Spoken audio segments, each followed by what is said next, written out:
I don't remember exactly which superhero movie it was. It may have actually been one of the little, I think it was DC Comics called The Watcher. But there was a very profound question asked in the script of the movie. And that question was this: who's going to watch The Watchers?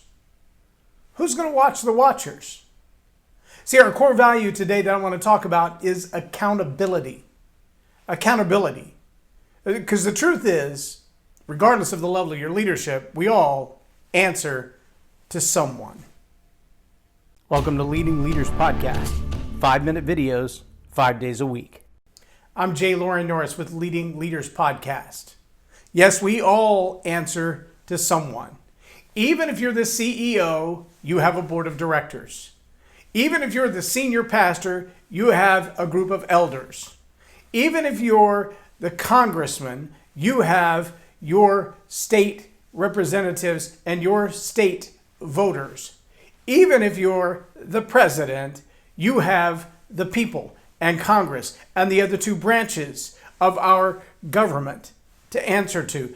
I don't care what your level of accomplishment is as a leader. I don't care how much money you have in the bank, Jeffrey Epstein. Everyone answers to someone. So who is going to watch The Watchers? See, the challenge we have with a lot of leadership today is that we've seen demonstrated time and time again at every level. From the grocery store clerk who's able to convince their friends to open the back door and let them sneak some stuff out, to the prison guard who's willing to turn a blind eye while drugs are moved around in the prison, from the gang leader who's willing to use his weapon to make sure that he gets whatever it is that he wants in life, whether it's more money or more drugs, or, there are roving gangs today that all they do is steal the money that drug dealers earn. They don't even really have jobs of their own except to be bandits and rob other people who have money. You think I'm kidding? Just go watch some Drugs Inc. for a while. It'll blow your mind.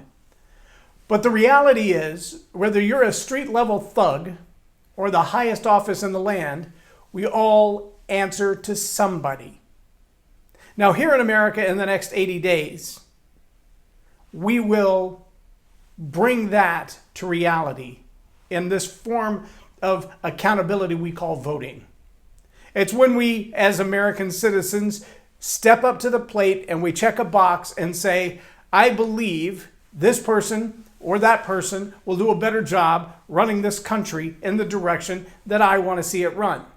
Now, the truth of the matter is, in our representative form of government, we all have a voice.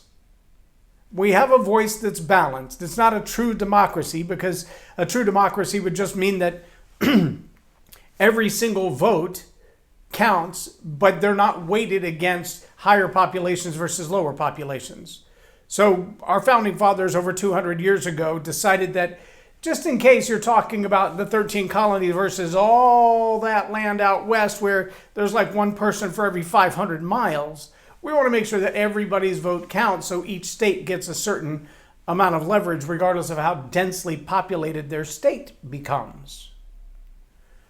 I think there's some wisdom in that. I think there's a lot of cleverness in that. And I think, unfortunately, there are a lot of ways to gerrymander and manipulate in the local population basis, who moves into a city versus who moves out, who lives close enough, how can we change the voting districts?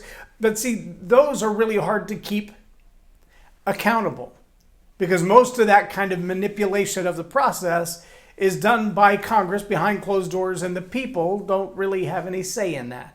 Or the political party does it behind closed doors, and the people don't really have any say in that. Kind of like some of our tax laws that the people have no say in. See, when we talk about accountability as a leader, it's not just politics. It's who's running the bank. It's who's making a decision about who gets a mortgage and who doesn't. About who gets audited for their taxes and who doesn't. About who gets to become a legal entity and who doesn't.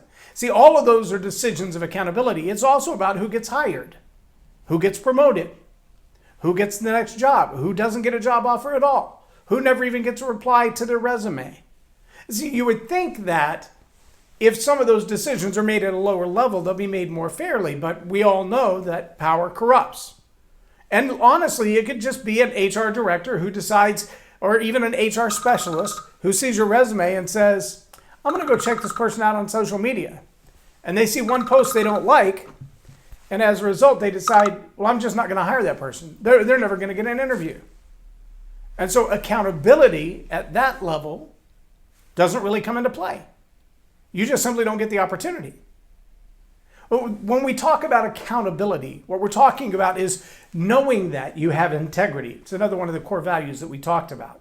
Knowing that you have the integrity to measure your responsibility, whether you're being watched or not, whether you know you're being watched or not.